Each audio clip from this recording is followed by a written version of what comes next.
So the people came to the prophet of God and they said, wow, life is not going well for us, and we're kind of convinced it's probably God's fault. Here's what the prophet said in return, Malachi 2:10 through 16. Have we not all one Father? Has not one God created us? Why then are we faithless to one another, profaning the covenant of our fathers? Judah has been faithless, and abomination has been committed in Israel and in Jerusalem, for Judah has profaned the sanctuary of the Lord, which he loves, and has married the daughter of a foreign god. May the Lord cut off from the tents of Jacob for the man who does this, any to witness or answer or to bring an offering to the Lord of hosts. And this again you do. You cover the Lord's altar with tears, with weeping and groaning, because he no longer regards the offering or accepts it with favor at your hand. And you ask, why does he not? Because the Lord was witness to the covenant between you and the wife of your youth, to whom you have been faithless, though she is your companion and your wife by covenant. Has not the one God made and sustained for us the Spirit of life? And what does he desire? Godly offspring. So take heed to yourself, and let none be faithless to the wife of his youth. For I hate divorce, says the Lord God of Israel, and covering one's garment with violence, says the Lord of hosts. So take heed to yourself, and do not be faithless. The people went to the prophet, and they said, life is not what we think it ought to be, and we think it might be God's fault. And the prophet said, are you kidding? You're not doing anything that he asked you to do. How can you blame him? If you don't keep your covenants, your life's going to be a wreck. So, when I was 19 years old, I was up on a ladder with my fiance, burning the paint off my mom's old house in order to be able to repaint it. I still am unsure about the wisdom of that particular endeavor. Anyway, the fire took off a little bit, and she fell off her ladder, my fiance, and she cut herself. And so I got down from the ladder and was going to go inside and bind her little wound. My mother, seeing this, came out and said, well, use peroxide, but not the kind she uses on her hair.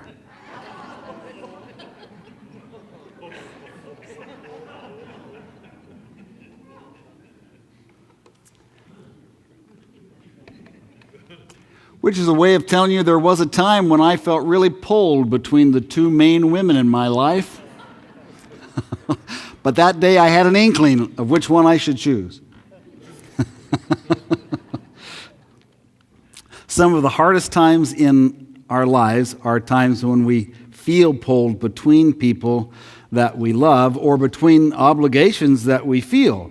If you have ever been at the office and called home to say you'll be late again, only to hear a angry sigh or unhappiness on the other end of it, and felt that horrible divided feeling that tells you, you know you should be home, but you have to be at work, because if you're not at work, then home won't be, then this sermon is for you.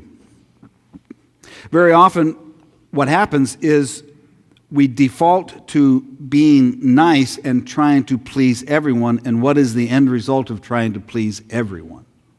No one is pleased, most especially you and, in truth, God. We weren't designed necessarily to please everyone. So the more peace or the more understanding we can have in those situations that tear us apart about some kind of template that we can use that will guide us to make our decisions and know where to put our loyalty or where to put our service or where to put our time, the better our life can be, right? It's a pretty simple mechanism. If you know what's right in situations where it's very hard to discern what's right, then you are saved much angst. And today we're going to walk through a system that certainly is not perfect, because I made it up my own self. But it has been a help to me, and it has been a help to many people over the years since we first started talking about it in our church. It's called the hierarchy of covenants. And it's just simply a system for you to use when your loyalties are divided and you feel that tug between two people or entities in your life. It gives you a Christian viewpoint on which way you should choose if you're forced to choose. It's based on Dr. Maslow's hierarchy of needs. Raise your hand if you've heard of Maslow's hierarchy of needs. Great, then I won't belabor it for a long time. I'll just remind you real quickly. So Maslow was a sociologist. He studied societies at that. So he studied people at that level, and he noted in his study that societies have a basic hierarchy of needs that they have to meet in order for them to reach the highest level of society, which is when you start having poets and songwriters, etc.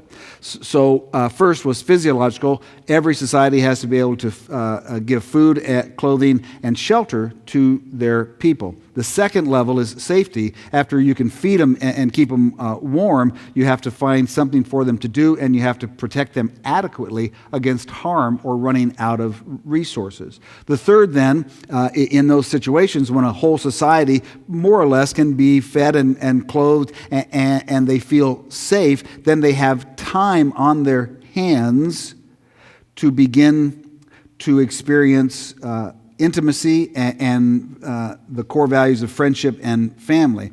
When those are fully engaged, it leads to some kind of esteem. In an ideal world, you feel better because of your family and your relationships, though you may know that it may go the other way. And then in his language, once you've reached the place where you feel better because of your loving family, your safety, and your food and clothing, you can be self-actualized, which I never have really understood what it means, so I Christianized it to say you're finally following Jesus.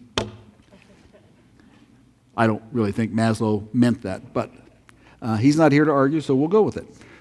Good on the concept, right? You got to have the first things first, or you can't get to the higher level of things. So here, a hierarchy of covenants just takes that idea and says, well, when in doubt, when tugged between mom and her catty remarks and fiance and her, if that woman says one more thing to me, right? You got to know how to choose. You need some kind of hierarchy, some kind of setup. So we're going to trace through that. And you'll find yourself at some point in the conversation today. Let's make a basic rule. If you disagree and you think he is out of his mind, that is not right. All it means is that you made a different decision when you got to that particular circumstance in life than I would have made or have made. And in those cases, because it's church on a Sunday, I am right. Can we just agree to go with that? Great, okay. When I labor this hard to get you in a good mood before we go, you know there's some rough sledding ahead. Here we go, gang. In your life, from birth to death, assuming a long cycle of life, long enough to move into your senior years, you're going to be in a variety of covenants, and where you owe your loyalty changes constantly. That's the hardest part about it. It never is the same in every season of life. It changes, and those changes catch us unaware. So let's start with when you're born. Parent-sibling covenant. Our loyalty to our parents as small children is almost universally untested, right? Little kids just love their parents. Even if their parents are hideous. Little kids love their parents because the parents are the God figure in their life, right? And they seed them loyalty and trust and belief. That's right. So little kids are a perfect example of real loyalty in a covenant, and it should be that way. But as you progress out of the self-centered way of thinking of a 3, 4, even a 5-year-old and become more and more aware of the other folks in your life, you run into your first significant struggle, which is you have a covenant with your parents, which is very strong, but you also have an emerging covenant with your brothers and sisters if you have them, or your what my mom would call genius buddies if you don't have them, right? So you become aware that sometimes those are competing interests. For example, when the parent with whom you have your first covenant comes into the room and says, "Who did this?" and you know full well it was your genius brother. Who are you going to choose? Shall we vote? All those who think you should side always with your sibling because they can punch you when your parents aren't around? Good for you. That's right. Sell your brother and sister down the river, right? turn them in, tell the parent the truth, and then hold your own. And why would I recommend that? Pretty simple reasons. Who feeds you when you're 7 or 8 years old, right? Who's going to come bail your sorry self out of junior high principal's office if you should land there? I've been told that by friends who did. Your parents, right? You got to mind your P's and Q's. You got to have some common sense when it comes to covenants. Your parents are your protectors, and they do a great deal more for you than your siblings or genius buddies. So the truth is, you owe them your highest loyalty. It's a test, and many of us fail it over and over. And when you do, right, when you lie to your parents to get your siblings out of trouble or to protect your friends or whatever, you're unaware of it in this context that we're talking about, but what happens is you create division and separation in the most important covenant you have. Raise your hand if you have been a teenager. A part of what's happening by the time you're a teenager is most of us have broken that covenant with our parents frequently enough that division has gotten really terse and large, and it begins to be a gulf, right? And there is a almost natural desire to break or change or recodify the covenant we have with our parents because we've been breaking it for so long it seems natural. While the parents in that situation are still doing what? Come on, people, what do your parents do? They feed you. Am I the only one? You know that food doesn't magically appear in your plate. They clothe you, right? They give you shelter. They bail yourself out if you get yourself in trouble. Even though you think they're the most awkward, embarrassing human beings ever created, they are still the ones who are taking care of you, and you owe them loyalty. Think of how good it would be in this world if we held on to those attitudes of loyalty that we had as a little kid for a few more years. How much damage we could undo. However, the prophet was right. We break covenants and our lives are not exactly what they should be. You do have a sibling covenant that is very important because you come from the same clan. Right? So either your friends, if you don't have siblings, or your siblings, they become out in your world as a young adult, your primary covenant. So here is an example of that. A poor example, but I'm sorry, I'm limited by my own experience. In high school, I showed up at a lot of places as investigative work for the subject of sin. And sometimes there were people there who were not nice people. And frequently, my mouth caused friction. And when someone would decide they'd had enough of me yapping at them and they were going to do something about it, this happened with alarming frequency. They would say, "That's Creel's little brother." And everything stopped because my brother was notorious. No one anywhere in the high school age kids of Casper, Wyoming wanted to mess even with his shadow, right? So when somebody reminded him that's Creel's little brother, all bets were off, and that led to the downfall of my youth, right? Because I got away with a lot of stuff I shouldn't have. But we had a sibling covenant that we held to especially tightly. And if you came from hard circumstance, you might know this to be true, right? I couldn't stand the sight of my brother most days, but if you so much as looked crooked at him out in public, I would defend him at any cost because we were bound in this life together. That was a very strong covenant, and it's a very good thing. When you have those kind of protective covenants where you're looking out for your brother or your sister or close friends in the world as it begins to emerge on you, you're practicing some dynamics that are going to be incredibly important for the rest of your life, which is you're learning to give loyalty and service, sometimes even in the case where the person that you're giving those things to is wrong. My brother did not just save me when I was noble and right, but in any situation, and that's a part of covenants that's really hard, especially for Christians who kind of have a different mindset about it, but you are learning to practice the idea that life is not fair, and still you seed loyalty and you give service to those that you are in covenant with. All right, I'm going to let that digest for a second. Okay. Sibling. The parents more and more on the out of the covenant because that covenant begins to disappear. Parent, spouse. When you get married, your covenant with your parents effectively evaporates. There's almost none of it left. Necessarily so.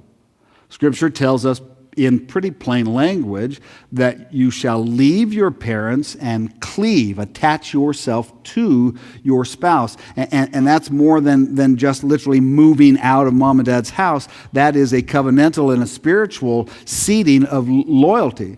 So when you choose your mate, your loyalty and first and primary covenant after God goes to them.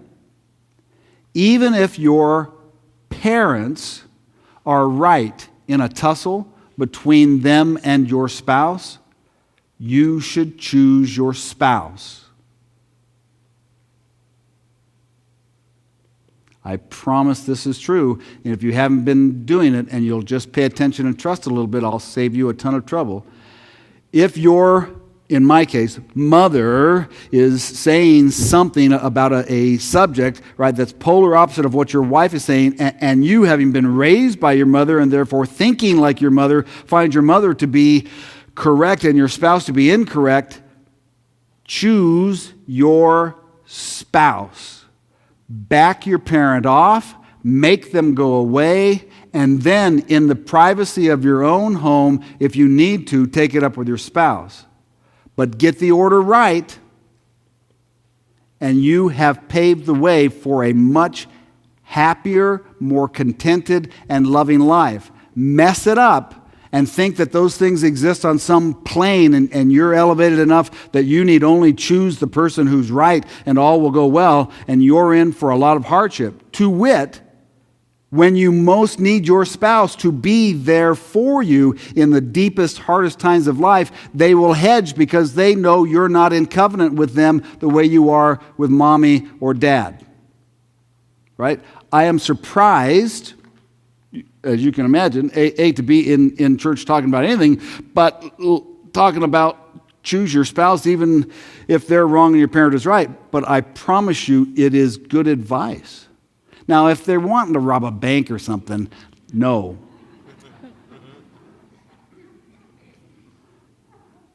That saved like 5 emails right there. But really, truly, right, that the tension that comes, poor mom. She visited Laramie once after we were married, and she said, "My God, doesn't she know how to cook?" Which was glorious for her because she got to say, right, you're usually fat and you're not now, and take a dig at my wife both. Do you know what happened when she said that? We were in the car outside of our apartment getting ready to go in, and mom didn't go in because I told her it's unacceptable. And if you can't treat my wife the way you ought to treat my wife, you're not welcome in my home. That's the way it is. She didn't feel welcome in my home, so she went back to Casper. It was 3 years before I spoke to her again. I don't recommend that necessarily, but I'll tell you what, for the rest of our married life, Karen knew when push comes to shove in the hardest of circumstances, without a doubt, whether she was right or wrong, whatever was going on, she knew where her center was and who she could trust, and that was me. And that's invaluable in binding people together.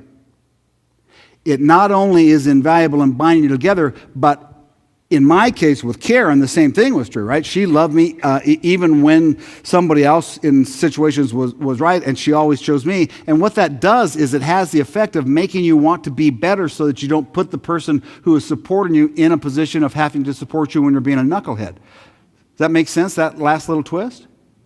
So in the ongoing covenants as they evolve, once you make a free will decision to marry somebody and to covenantally give your heart to them, then your parents have now really pretty much disappeared. They're not on your, right? They got to take care of each other, or they got to have friends, they got to have a church, etc. But they have done their job, you've done yours, right? I recommend loving them and all that good stuff. But if you have to make a choice, you choose the covenant that is the highest, and in that case, your marriage covenant is the highest. And it can be heartbreaking and extremely hard. You won't grow up, and you will not receive the benefit of the covenants unless you make those hard choices. Okay, we're still okay? All right, lovely. Let's see what else we got. Okay. Children. When you're the parent and you have children, they will love you and adore you and think that you are the center of all knowledge, and you should enjoy those 4 years for all they're worth. Right? For a while, you're the answer to every question they have. And then the erosion starts and it goes downhill. Within the bonds of a relationship where children are present, because they cannot defend themselves, not just physically, but emotionally and in other ways too, right? Because they are dependent upon you, they supersede all covenants except your covenant with God. So if you're in a relationship where either an aunt or uncle, a grandparent, or a spouse is abusive to your children, that's on you.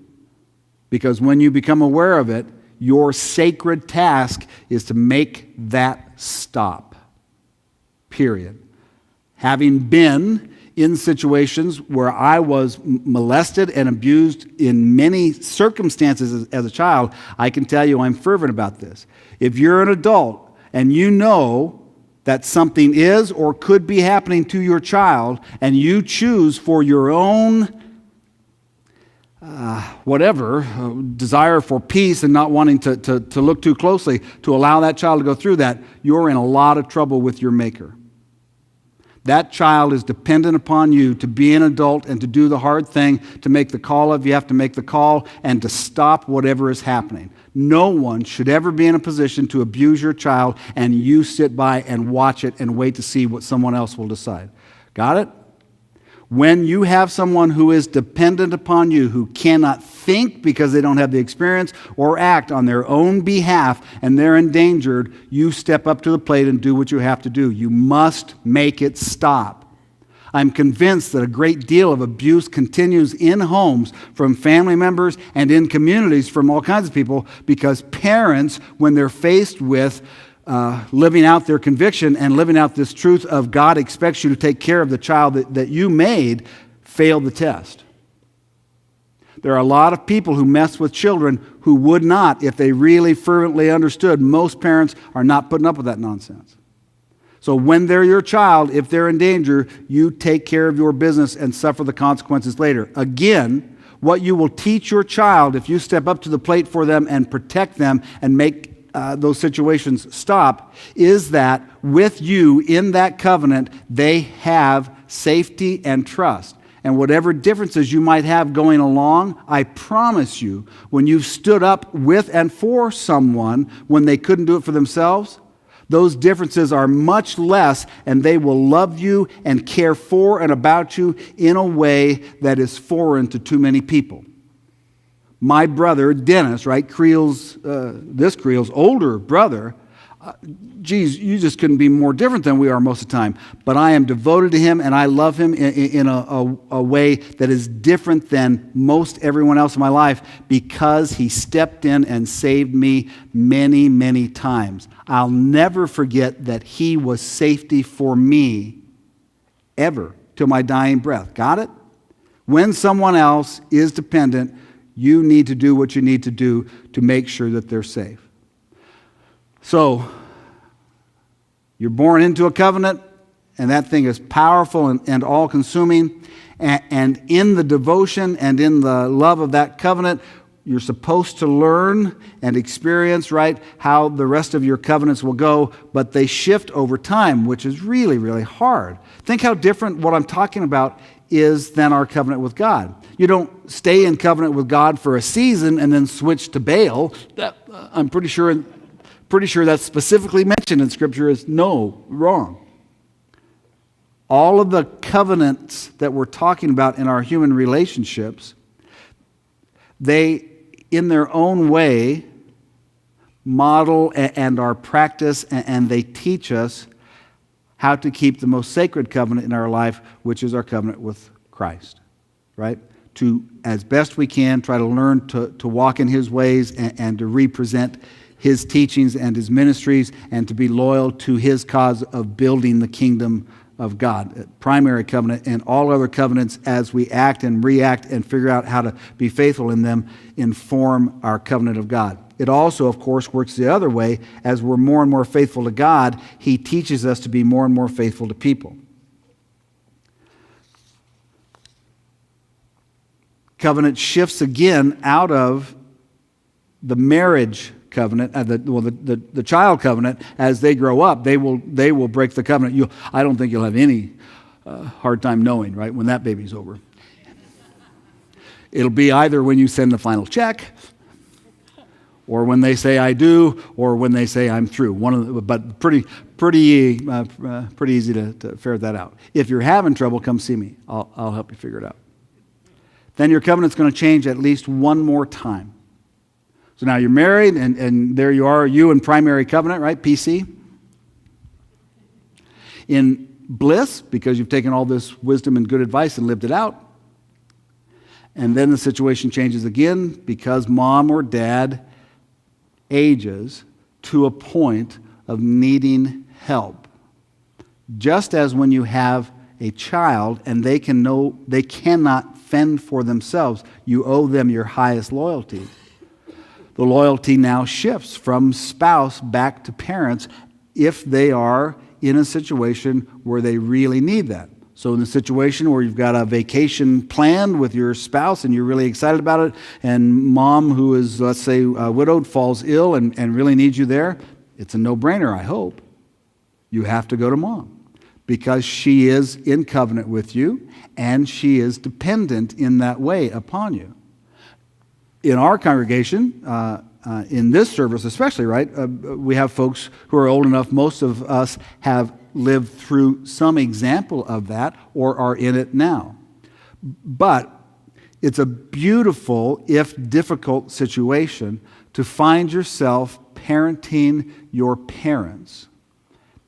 You can look at it as obligation that you hadn't thought about or you didn't want or that you're not up to, and it brings up all the nightmares of being raised, etc. That's one perspective on that situation. But you can also look at it like this, right? In the situation where you're blessed to be able to care for your aging parents, you're given by circumstance and by God's design an opportunity to bring grace and healing and forgiveness and to repay a debt that in truth is almost unrepayable. That is, your parents brought you into the world and raised you up. And even if they're cantankerous and difficult, I think it's probably hard to let go of your independence. You owe them those covenantal rights and that loyalty and the work that it takes to take care of them. So we talked about going to Hawaii and helping Marilyn's mom kind of pack up her life, and she is preparing, the best way to put it is she's threatening to actually move out of their beautiful home that overlooks the water in Hawaii and move into an assisted care situation. Started out independent, then assisted care, and then full care.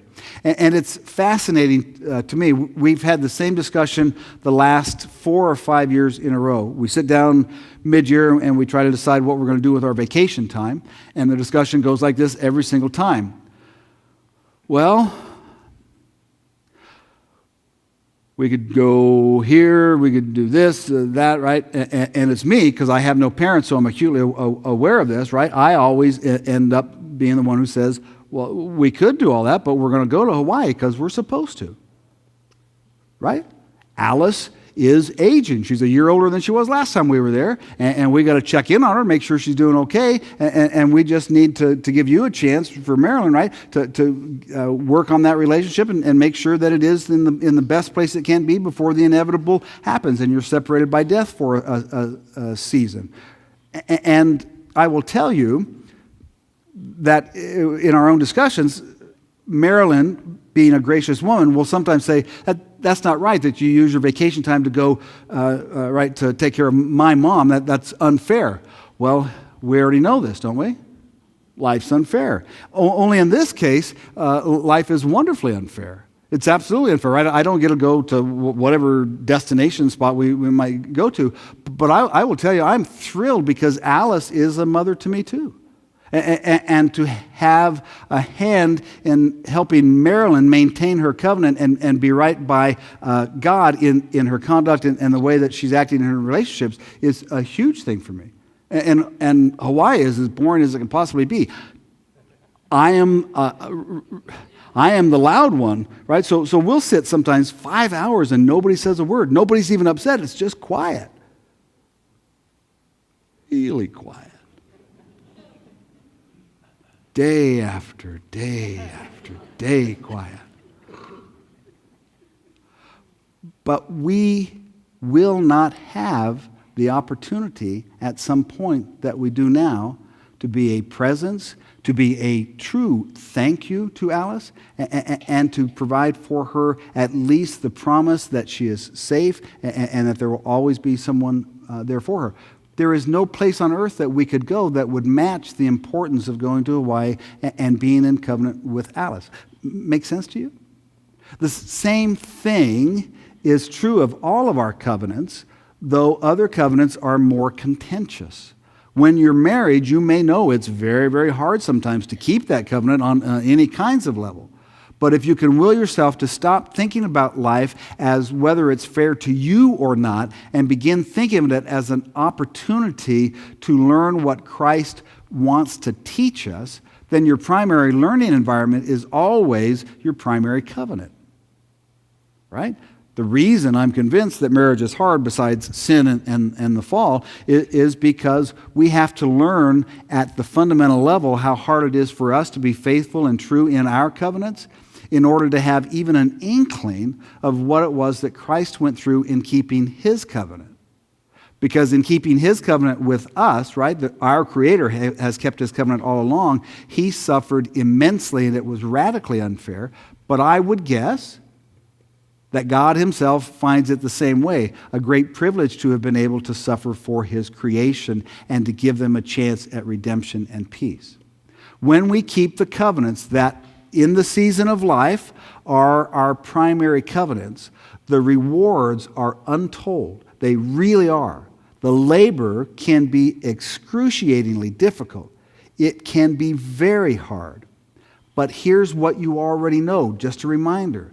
The best things in life come at the highest price every single time. So I would encourage you in this relationship series today to look at who are your primary covenants, the people that you should have at the forefront of your service and life right now, and to work with diligence the discipline of changing your inner dialogue from how much work it is and how wrong they can be and how unfair it might be, yada, yada, yada, to a narrative that is a deeper truth, which is this covenant that you're in right now as your primary covenant is a blessing bestowed on you by God. And insomuch as you work hard at keeping it and being faithful and true, even if you have to be noble and suffer in order to do that, he will reward you in ways that truly are immeasurable. If you fail it, if you do not keep your covenant, we know in this church because of the work that we do, right? Whether it was you or the other person or some combination, but if that covenant fails and it's a primary covenant, you will experience hell on earth. Absolutely. Lonely, isolated, unsure, and afraid is the lot of those who have to live through the breaking of a covenant. It is absolutely hard. And here's the deal. What we learn in divorce care, it does not matter who was right. 3 months after it's done, whoever did whatever caused the dissolution of the marriage, it no longer matters. That justification, even if you own it, right? You say, they were all wrong and I was all right. Doesn't matter at all because the suffering of a broken covenant is inalterable and must be lived through in real time in a very difficult circumstance.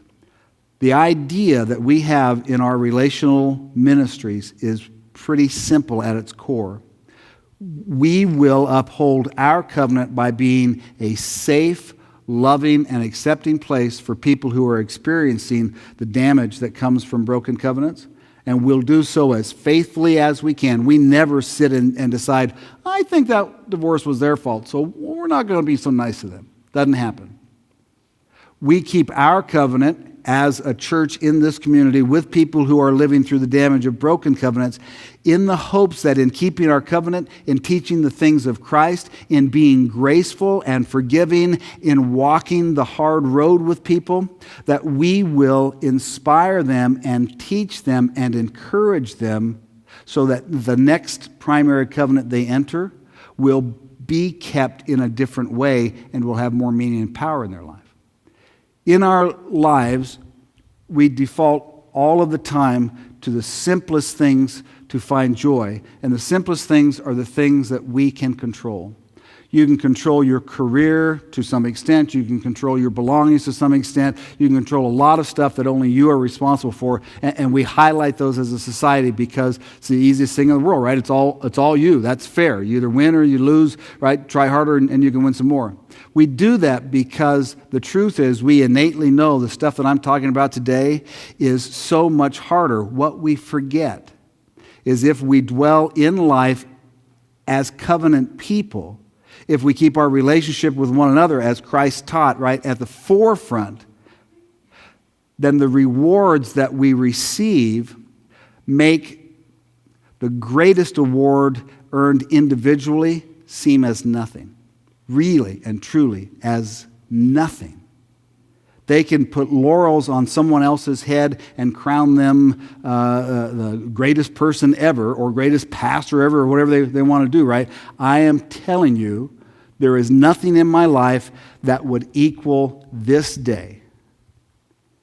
Karen, at the end of her cancer journey, most of the time babbling, childlike, and no longer accessible to me. And in that circumstance, all she knew was that I had paid a pretty high price at the church and in the community for defaulting to my covenant with her and spending the vast majority of my time with her. She understood that part of it. And the last true words she ever spoke to me were coming out of her fog. She held my face and said, "Stevie, you are beautiful." Really, there's not a plaque in the world that could equate to that. Not because she said those things, but because she was expressing what God had done in our hearts and in our lives with the faithful keeping of a covenant in the hardest of circumstances. I hope that you hear this deeply and that you know that it's true. In your life right now, you don't need to wander off somewhere else. You don't need to be necessarily with someone else or change those kinds of things. If you want the sweetest, best, most godly experience, it is made available to you if you'll only rise up to the challenge of being in covenant in the way that God has taught us and being faithful even when the cost is very high. We better pray.